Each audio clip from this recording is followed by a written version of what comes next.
Hello दोस्तों, मैं Ravi sir स्वागत करता हूं आपके अपने YouTube channel the vertex classes YouTube परिवार पर। दोस्तों, जैसा कि हमने जो जीएस की सीरीज शुरू की थी उसका नए पार्ट के साथ हम हाजिर हैं और देखते हैं आपका पहला क्वेश्चन बहुत ही इंपॉर्टेंट है आपके। तो चलिए हम पहला क्वेश्चन देखते हैं अपना। और पहला क्वेश्चन दोस्तों हमारा क्या है कि भारत में स्वतंत्रता के बाद कितनी बार नोटबंदी हुई। यह कह रहा है कि भारत में स्वतंत्रता के बाद कितनी बार नोटबंदी हुई। ऑप्शन आपको दिया है 1 बार, 2 बार, 3 बार, 4 बार या 5 बार। देखते हैं, क्वेश्चन हमसे यह पूछा गया है भारत में स्वतंत्रता के बाद। अगर मैं बात करूं नोटबंदी, तो नोटबंदी क्या होती है। नोटबंदी कहते हैं कि जब भारत सरकार किसी भी नन लीगल टेंडर यानी किसी भी सामग्री को गैर कानूनी घोषित करती है और नए विमुद्रीकरण का घोषणा करती है, उसे ही हम क्या कहते हैं, नोटबंदी कहते हैं। और ये क्वेश्चन ये पूछा गया भारत में स्वतंत्रता के बाद कितनी बार नोटबंदी हुई है। अगर नोटबंदी की मैं बात करूंगा तो भारत में सर्वप्रथम नोटबंदी, भारत में सर्वप्रथम नोटबंदी आपकी होती है 1946, 1946 में। कब होती है? 1946 में। और उस समय 500, 1000 और 10,000 के नोटों को क्या किया गया था? बंद। 10,000 के नोट बंद किए गए थे। यानी जो आपकी सर्वप्रथम नोटबंदी जो हुई थी वो 1946 में हुई थी, जिसमें 500, 1000 और 10,000 के नोट बंद किए गए थे। अगर ये पूछ लिया जाए कि स्वतंत्रता के बाद, तो आपकी कितने बार हुई है? 2 बार हुई है। ये कब की है? ये स्वतंत्रता के पहले नोटबंदी हुई थी। स्वतंत्रता के बाद 2 बार आपकी नोटबंदी हुई है। कब कब हुई है आपकी? देखते हैं एक बार। 1978 मोरारजी देसाई की सरकार थी। मोरारजी देसाई की सरकार, जिसे कहते थे जनता पार्टी, जनता पार्टी। अगर मैं बात करूंगा दूसरी बार कब हुई है, तो 8 नवंबर 2016 को। कब हुई है? 8 नवंबर 2016 को, जिसमें 500 और 1000 के नोट क्या किए गए थे? बंद किए गए थे। नोटबंदी किसके लिए की जाती है? तो भाई नोटबंदी की जाती है सरकार के नकली नोटों को, सरकार जो मार्केट में नकली नोट आते हैं उनको बंद करने के लिए, और जो भी आतंकवादी गतिविधियां होती हैं उनको रोकने के लिए ही नोटबंदी की जाती है। तो क्वेश्चन आपका पूछा गया था भारत में स्वतंत्रता के बाद कितनी बार नोटबंदी हुई। तो स्वतंत्रता के बाद अगर पूछ लिया जाए तो कितनी बार? 2 बार हुई। अगर पूछ लिया जाए कि अब तक भारत में नोटबंदी कितने बार हुई है, तो आपकी 3 बार हुई है। सर्वप्रथम आपकी 1946 में हुई थी और स्वतंत्रता के बाद 2 बार हुई है आपकी। एक बार 1978 में और एक बार 8 नवंबर 2016 को भारतीय जनता पार्टी की सरकार में। क्लियर है? अगला क्वेश्चन देखते हैं। अगला क्वेश्चन आपका है कि बुद्ध ने अपना पहला उपदेश कहां दिया था। किसकी बात हो रही है? बुद्ध जी की बात हो रही है। भगवान बुद्ध ने अपना पहला उपदेश कहां दिया था? ऑप्शन हमें दिए हुए हैं सारनाथ, बोधगया, लुम्बिनी और कुशीनगर। तो बात करते हैं, सबसे पहला अपना उपदेश जो दिया था उन्होंने कहां दिया था? सारनाथ में दिया था। कहां दिया था? सारनाथ में। बात हो रही है किसकी? बुद्ध जी की। तो एक बार बात करते हैं बुद्ध जी की। इन्हें क्या कहा जाता है भाई? इन्हें कहा जाता है एशिया का ज्योतिपुंज। अगर पूछ लिया जाए कि लाइट ऑफ एशिया किसे कहा जाता है? एशिया का ज्योतिपुंज, तो भगवान बुद्ध को कहा जाता है ज्योतिपुंज। एशिया का ज्योतिपुंज किसे कहा जाता है? भगवान बुद्ध को। अगर मैं बात करूं इनका जन्म, तो इनका जन्म कब होता है? 563 ईसा पूर्व। कब होता है? 563 ईसा पूर्व में होता है। जन्म स्थान पूछ लिया जाए, इनका जन्म स्थान कहां है, तो याद रखना लुम्बिनी। कहां पे है? लुम्बिनी में। इनके अगर बचपन का नाम पूछ लिया जाए, बचपन का नाम इनका क्या था, तो बचपन का नाम था इनका सिद्धार्थ। क्या था? सिद्धार्थ। क्लियर है? अगर पूछ लिया जाए इन्होंने गृह त्याग कब किया, तो इन्होंने जो गृह त्याग किया था वो कब किया था? 29 वर्ष की अवस्था में। 29 वर्ष की अवस्था में। यानी आपका पूछ लिया जाए कि एशिया का ज्योतिपुंज किसे कहा जाता है, भगवान बुद्ध को कहा जाता है।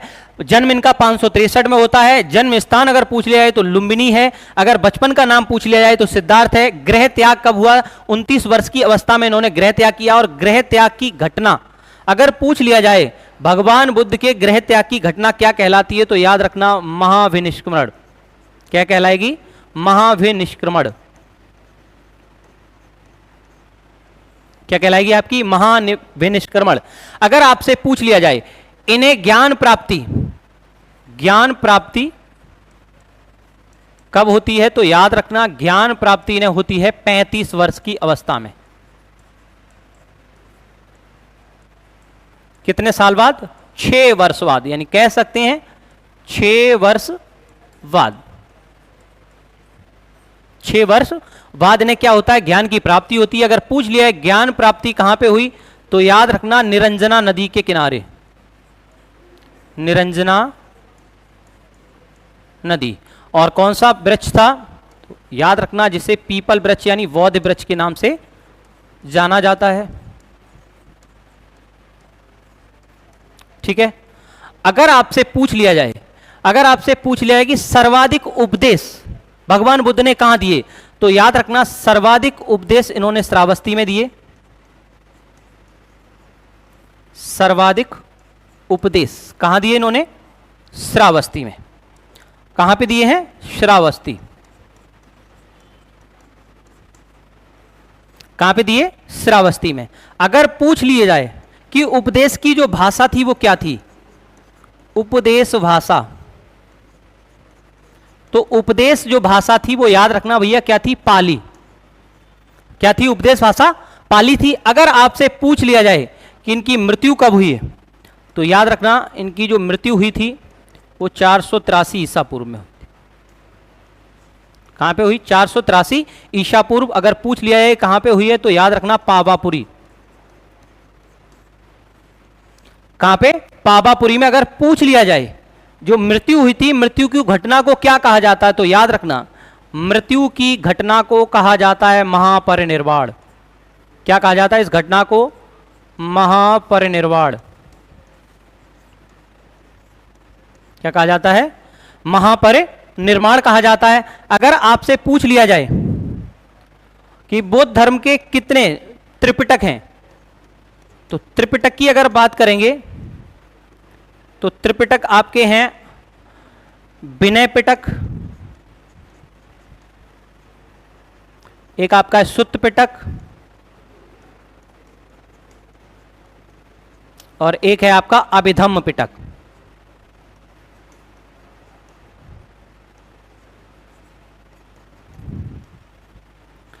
त्रिपिटक कौन से हैं, विनय पिटक, सुत्त पिटक, अभिधम्म पिटक। अगर यहीं पे बात की जाए कि बौद्ध धर्म के त्रिरत्न किसे कहा जाता है, त्रिरत्न, तो ये भी एक बार देख लेते हैं। त्रिरत्न कहा जाता है बुद्ध धम्म संघ, बुद्ध धम्म संघ,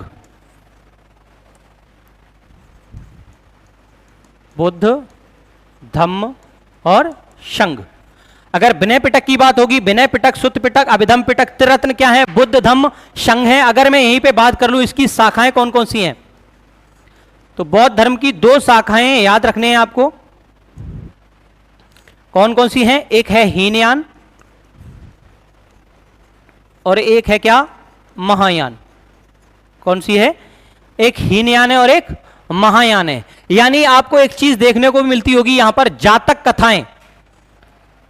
याद रखना जातक कथाएं, क्या आपको देखने को मिलता है, जातक कथाएं किसे कहा जाता है, जातक कथाएं। तो जातक कथाएं याद रखना पूर्व जन्म की कथाएं कही जाती हैं। क्या, पूर्व जन्म की कथाएं। क्लियर है बात। आपका क्वेश्चन ये पूछा गया था बुद्ध ने अपना पहला उपदेश कहां दिया, तो बुद्ध ने अपना पहला उपदेश कहां दिया था, आंसर इसका था सारनाथ।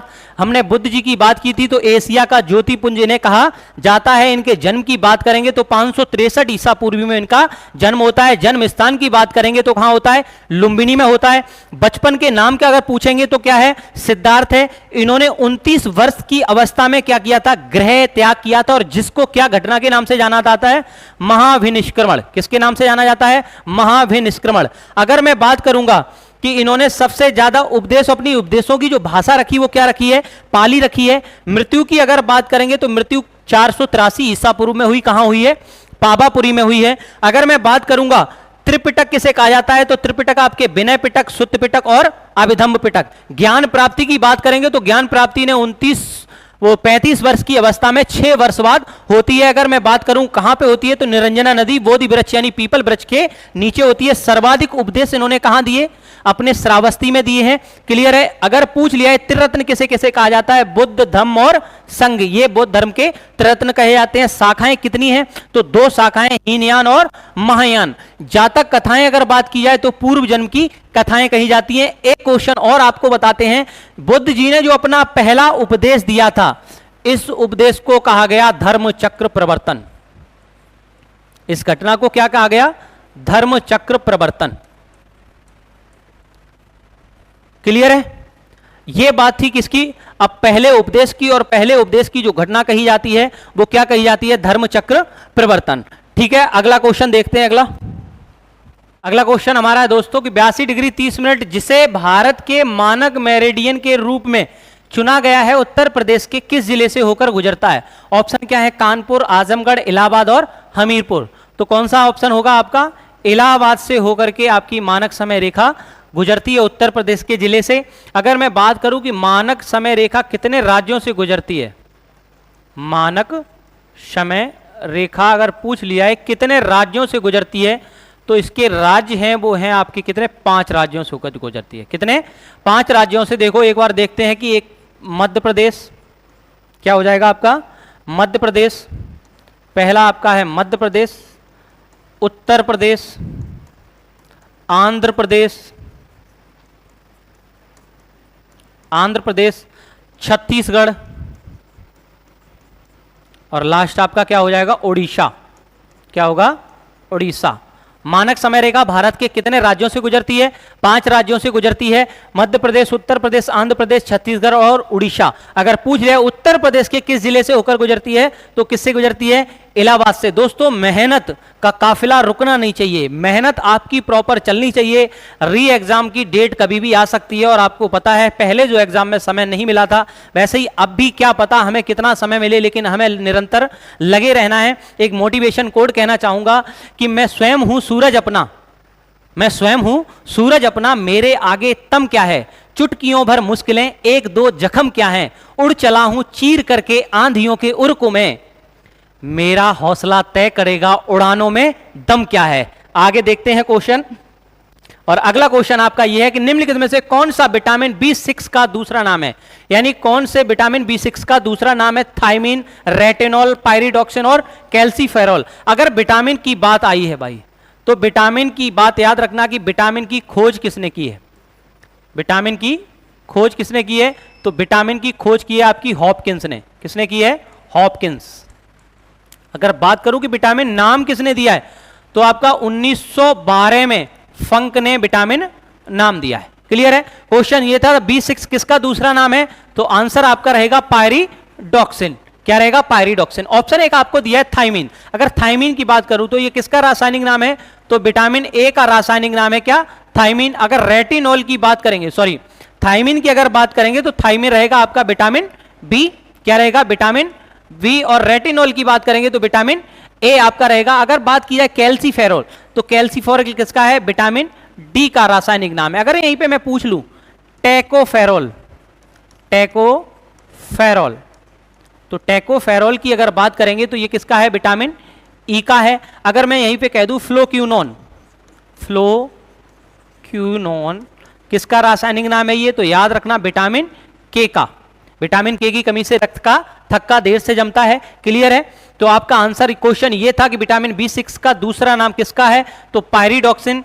थायमिन किसका? विटामिन वी का है। रेटिनॉल ए का है। कैल्सीफेरॉल विटामिन डी का। अगर मैं यहीं पे बात करूं, मैं बात करता हूं किसकी, कि जल में घुलनशील विटामिन, जल में घुलनशील विटामिन कौन सी है, तो याद रखना जल में जो घुलनशील विटामिन है वो आपकी रहेंगी बी और सी। अगर यहीं पे पूछ लूं वसा में घुलनशील विटामिन, तो वसा में कौन सी है? आपकी KEDA, ये किस में रहेंगी? आपकी वसा में घुलनशील विटामिन है। क्वेश्चन हमारा आप आंसर क्या था? विटामिन B6 का पायरिडॉक्सिन। देखते हैं अगला क्वेश्चन अपना। अगला क्वेश्चन ये कि एन किसकी मुद्रा है? जापान, चीन, दक्षिण कोरिया या भूटान? अगर बात करेंगे एन किसकी है? जापान की। किसकी है? जापान की। अगर चीन की मुद्रा का नाम पूछेंगे तो क्या होगा? रेमेनबी। रेमेनबी किसकी है? चाइना की। अगर दक्षिण कोरिया की बात करेंगे तो इसकी मुद्रा का नाम है क्या? वॉन। क्या है? वॉन। अगर भूटान की मुद्रा की बात करेंगे तो क्या है? न्यू गिल्ट्रन। क्या हो जाएगा? न्यू गिल्ट्रन। क्वेश्चन ये था कि एन किसकी मुद्रा है, तो एन किसकी मुद्रा है? जापान की। चाइना की पूछी है तो रेमेनबी है। दक्षिण कोरिया की अगर पूछ ली जाएगी वॉन। भूटान की पूछी जाएगी तो न्यू गिल्ट्रन। क्लियर है? अगला क्वेश्चन देखते हैं। अगला क्वेश्चन है कि सूची 1 को सूची 2 से सुमेलित कीजिए और सूचियों के नीचे दिए गए कूट का प्रयोग कर सही उत्तर दीजिए। देखो सूची 1 में क्या दिया है? जो कृषि उत्पाद हैं और अग्रणी उत्पाद, यानी अग्रणी उत्पाद में कौन सा राज्य आगे है। तो इसमें देखो सुमेलित करना है हमें सोयाबीन। अगर मैं पूछ लूं सोयाबीन, तो सोयाबीन क्या रहेगा? आपका सीधा सीधा रहेगा मध्य प्रदेश। क्या रहेगा? मध्य प्रदेश। ऑप्शन दूसरा दिया है कपास, तो कपास सबसे ज्यादा कहां होता है? गुजरात में। अगर मैं बात करूंगा यहीं पे कि जूट, वो सॉरी काली मिर्च, तो काली मिर्च आपको पता होगी कहां होती है? सबसे ज्यादा केरल में। और अगर जूट की बात की जाए तो जूट सबसे ज्यादा कहां होता है? पश्चिम बंगाल में। कहां होता है? सबसे ज्यादा पश्चिम बंगाल में। बात की थी कि सही कूट का प्रयोग करना है तो सोयाबीन मध्य प्रदेश रहेगा, कपास गुजरात रहेगा, काली मिर्च आपकी केरल रहेगी और जूट कहां रहेगा? पश्चिम बंगाल में। क्लियर है? अगला क्वेश्चन देखते हैं। अगला क्वेश्चन यह है कि पेनिसिलिन की खोज किसने की थी? पेनिसिलिन की खोज किसने की? Robert Koch, Alexander Fleming, Ronald Ross या लुइस पास्चर ने? तो पेनिसिलिन की खोज किसके द्वारा की गई है? अलेक्जेंडर फ्लेमिंग के द्वारा पेनिसिलिन की खोज की गई है। एक ऑप्शन दिया आपको रॉबर्ट कोच। अगर मैं रॉबर्ट कोच की बात करूंगा तो टीबी की खोज किसने की है? यानी जिसे हम कहते हैं क्षय रोग। क्या कहते हैं? क्षय रोग। तो टीबी की खोज किसने की है? रॉबर्ट कोच ने की है। अगर मैं बात करूं टीबी की खोज की कब इसने, तो याद रखना क्षय रोग दिवस हम कब मनाते हैं? 24 मार्च। और अगर बात करेंगे कब? 1882 में। अगर आपको पता होगा कि अगर पूछ लिया है कि टीबी के टीके की खोज किसने की है, अगर यहीं पे मैं बात कर लेता हूं एक बार, टीबी के टीके की, जो टीबी का टीका लगता है उसकी खोज किसने की है, तो याद रखना कालमेट और एक व्यक्ति थे ग्यूरिन। कालमेट और ग्यूरिन के द्वारा टीबी के टीके की खोज की गई है। भाई अगर मैं आपसे एक क्वेश्चन और पूछूं, मैं ये कहूं कि टीबी की जांच के लिए कौन सा टेस्ट होता है? अगर टीबी के जांच के लिए जो टेस्ट होता है उसे क्या कहते हैं? तो याद रखना जो टेस्ट होता है उसे कहते हैं मोनोटॉक्स। क्या कहते हैं? मोनोटॉक्स एक टेस्ट होता है जो टीबी की जांच के लिए होता है। तो टीबी दिवस कब मनाते हैं, या क्षय रोग या तपेदिक? तो 24 मार्च को मनाते हैं। 1882 में इसकी रॉबर्ट कोच ने खोज की। अगर यहां पे ऑप्शन एक दिया है आपका रोनाल्ड रोस, तो अगर मैं पूछ लूं रोनाल्ड रोस ने किसकी खोज की, तो याद रखना मलेरिया की खोज किसने की है? रोनाल्ड रोस ने। पूछ लिया जाए कि मलेरिया की खोज किसने की? रोनाल्ड रोस ने। एक ऑप्शन दिया है आपका लुइस पास्चर, तो रेबीज के टीके की खोज किसने की है? लुइस पास्चर ने। रेबीज के टीके की खोज किसने की है? लुइस पास्चर ने। आपका क्वेश्चन यह था कि पेनिसिलिन की खोज किसने की थी, तो आंसर आपका था अलेक्जेंडर फ्लेमिंग ने। अगर रॉबर्ट कोच की बात करें तो इन्होंने किसकी की है? टीबी की, यानी क्षय रोग, 24 मार्च 1882। टीके की खोज कालमेट और ग्यूरिन ने। और टेस्ट जो होता है मोनोटॉक्स होता है। अगर मैं ये पूछूं टीबी का टीका लगता कब है, तो यहां पे याद रखना जो टीबी का टीका होता है ये जन्म के तुरंत बाद लगता है। कब लगता है? जन्म के तुरंत बाद। ठीक है? ऑप्शन था आपका रोनाल्ड रोस किसकी? मलेरिया की, लुइस पास्चर रेबीज के टीके की। क्लियर है? अगला क्वेश्चन देखते हैं। अगला क्वेश्चन है कि आर्द्रता किसके द्वारा मापी जाती है? ऑप्शन दिया है आपका हाइटो, हाइटो नहीं होगा, यहां पे क्या होगा? हाइग्रोमीटर। क्या होगा? हाइग्रोमीटर, लैक्टोमीटर, हाइड्रोमीटर और बैरोमीटर। तो आंसर इसका क्या रहेगा? आर्द्रता हाइग्रोमीटर के द्वारा मापी जाती है। ऑप्शन दिया है एक लैक्टोमीटर। अगर मैं पूछ लूं लैक्टोमीटर क्या होता है? दूध की शुद्धता को मापने का काम करते हैं। इसकी दूध की शुद्धता को। क्लियर है? एक आपको दिया हाइड्रोमीटर। हाइड्रोमीटर की बात करेंगे तो पानी की शुद्धता मापने के लिए, और बैरोमीटर की अगर बात करेंगे तो दाब मापने की। क्लियर है? आपका क्वेश्चन यह था कि आर्द्रता किसके द्वारा मापी जाती है, तो आंसर क्या था? हाइग्रोमीटर। चलिए अगला क्वेश्चन हमारा क्या है? मित्र शक्ति युद्ध अभ्यास भारत तथा किस देश के साथ होता है? क्वेश्चन क्या है कि मित्र शक्ति युद्धाभ्यास भारत और किस देश के साथ होता है? ऑप्शन है भारत चीन, भारत अमेरिका, भारत श्रीलंका और भारत नेपाल। तो आपका क्या रहेगा? मित्र शक्ति किसके साथ होता है? भारत और श्रीलंका के साथ। किसके साथ होता है? भारत और श्रीलंका के साथ जो युद्ध अभ्यास होता है उसे मित्र शक्ति के नाम से जाना जाता है। आपको ऑप्शन दिया है भारत और चीन, तो भारत और चीन के कौन सा युद्धाभ्यास होता है? Hand in hand. याद रखना, हैंड इन हैंड किसके साथ होता है? भारत और चाइना के साथ। एक ऑप्शन दिया है भारत और अमेरिका, तो यहां इसका भी देख लेते हैं किस किस के साथ युद्धाभ्यास, यानी भारत और अमेरिका के साथ कौन सा होता है? तो याद रखना कॉप। कॉप किसके साथ होता है? अमेरिका के साथ। एक और होता है वज्र प्रहार। कौन सा होता है? वज्र प्रहार। ये किसके साथ युद्धाभ्यास होते हैं? भारत और अमेरिका के साथ। अगर ऑप्शन में पूछ लिया है कि ऑप्शन आपको दिया है भारत और नेपाल के साथ कौन सा होता है, तो याद रखना सूर्य किरण किसके साथ होता है?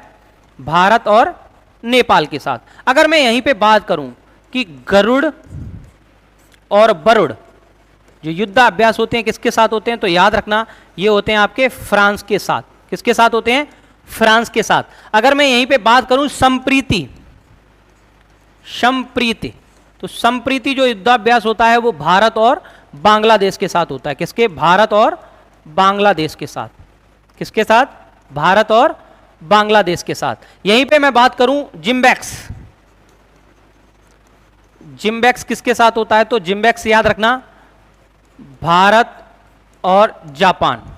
किसके साथ होता है? भारत और जापान के साथ। क्वेश्चन हमारा यह था कि मित्र शक्ति युद्ध अभ्यास किसके साथ होता है, तो भारत और श्रीलंका के, भारत और चाइना के बीच हैंड इन हैंड होता है। अमेरिका और भारत के बीच कोप और वज्र प्रहार रहेगा। अगर पूछ जाए भारत और नेपाल तो सूर्य किरण। अगर मैं बात करूंगा गरुड़ और वरुड़ किसके साथ? फ्रांस के साथ होते हैं। संप्रीति की बात करूं भारत और बांग्लादेश के साथ। अगर मैं बात करूंगा जिम्बैक्स भारत और जापान के साथ। अगला क्वेश्चन देखते हैं हमारा। अगला क्वेश्चन ये, वाराणसी के विश्वनाथ मंदिर का निर्माण किसके द्वारा किया गया था? यानी वाराणसी के जो विश्वनाथ मंदिर है किसके साथ द्वारा किया गया? रानी अहिल्याबाई, हरिश्चंद्र, रानोजी सिंधिया या मोरोपंत पिंगल। तो यहां इसका आंसर क्या रहने वाला है? रानी अहिल्याबाई। क्या रहने वाला है? रानी अहिल्याबाई। अगर मैं बात करूंगा वाराणसी की, अगर यहां पे बात हुई है तो वाराणसी का पुराना नाम क्या है? काशी। क्या नाम है? काशी। मैं बात करूं सबसे पुराना, भारत का सबसे पहला शहर, भारत का सबसे पहला शहर कौन सा था बसने वाला? सबसे पहला शहर तो आपका क्या रहेगा? आपका वाराणसी रहेगा। क्या रहेगा? इसे ही गलियों के शहर के नाम से भी जाने जाता है। यानी गलियों का शहर किसे कहा जाता है? गलियों का शहर भी कहा जाता है वाराणसी को। किसे कहा जाता है? वाराणसी को। यहीं पे आपके दो फेमस घाट भी हैं। एक आपको मनकनिका घाट मिलेगा देखने को। कौन सा घाट? मनकनिका घाट। और यहीं आपको देखने को मिलेगा एक और जिसे बोलते हैं क्या? हरिश्चंद्र घाट। क्या बोलते हैं? हरिश्चंद्र घाट। क्या बोलते हैं? हरिश्चंद्र घाट। अगर मैं यहीं पे बात करूं, 80 घाट भी आपको कहां है? 80 घाट पूछ लिया जाए तो कहां? वाराणसी। अगर मैं पूछ लूं कि वाराणसी का क्या फेमस है, तो आप याद रखना बनारसी साड़ियां, यानी सिल्क की जो साड़ियां होती हैं वो कहां की फेमस हैं? वाराणसी की फेमस है। अगर एक क्वेश्चन बहुत ही इंपॉर्टेंट पूछ लिया है कि भारत माता का मंदिर कहां है, तो भारत माता का मंदिर भी आपका कहां है? वाराणसी में ही है। कहां पे है? भारत माता का मंदिर कहां पे है? वाराणसी में। और एक क्वेश्चन लास्ट आपका कि वाराणसी में ही आपका सब्जी अनुसंधान केंद्र भी है। सब्जी अनुसंधान केंद्र भी। क्लियर है दोस्तों? एक से आपको कितने क्वेश्चन देखने को मिले कि क्वेश्चन ये था कि वाराणसी के विश्वनाथ मंदिर का निर्माण किसके द्वारा कराया गया था? रानी अहिल्याबाई के। मैंने आपको बताया वाराणसी का पुराना नाम क्या था? काशी था। भारत का सबसे पहला शहर था वाराणसी। गलियों के शहर के नाम से भी जाना जाता है। आपका मनकनिका घाट और हरिश्चंद्र घाट भी कहाँ है? वाराणसी। 80 घाट भी आपका वाराणसी। आपको पता होगा बनारसी साड़ी यहाँ की क्या है? फेमस है। भारत माता का मंदिर भी कहाँ है? आपका वाराणसी में। और राष्ट्रीय सब्जी अनुसंधान केंद्र भी आपका कहाँ है? वाराणसी में। तो दोस्तों लगे रहो, हम ऐसे ही अपनी एक जो जीएस की सीरीज शुरू की है उसको विधिवत तरीके से करते रहेंगे। और आज के लिए इतना ही, मिलते हैं कल। जय हिंद, जय भारत।